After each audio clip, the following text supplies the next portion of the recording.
This is Bob Willard from the University of British Columbia Department of Family Practice and the Rural Coordinating Centre of British Columbia, presenting part of a facilitator's support package in service to the BC Rural and First Nations Health and Wellness Summit.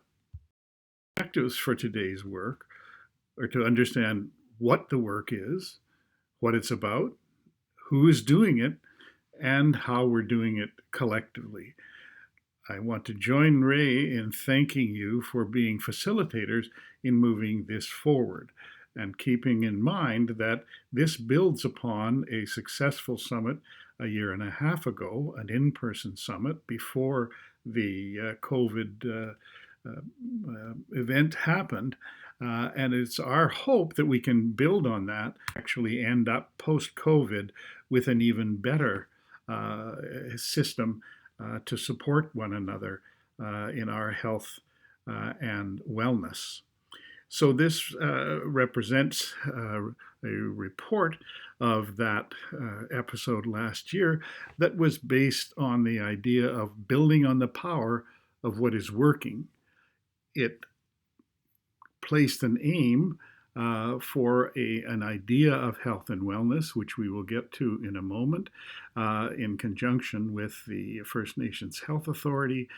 And it outlined the partners that we were fortunate in bringing together last year and are aiming to bring together again this year.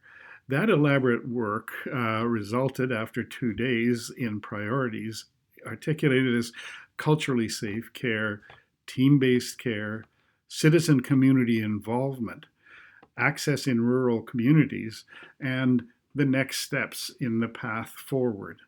And this is to situate the work, to look at the idea of health and wellness. The healthcare system should be more than simply responding to disease states. And the First Nations Health Authority, in deep consultation with communities around the province, developed this medallion that places the human being at the center, surrounded by the various layers of society, of nature, of our whole world, as supportive or compromising that health. And that's the vision that we are collectively working towards. And this hexagram represents the partners that are on that journey together with us. The health administrators, the policymakers, the health professionals, the academic institutions, the linked contributors, and the communities.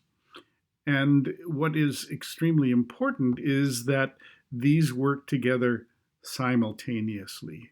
I'm sure we've all been in rooms with various collections of these various partners and have been able to point the finger elsewhere, have been able to say, oh, there's not enough political will, or the health professionals are not prepared to change, or academic institutions are irrelevant, or limit the linked contributors, that is the industry and the towns throughout the province, the non-government organizations that support communities are somehow irrelevant. The communities are too demanding, and there's too much bureaucracy from health administration.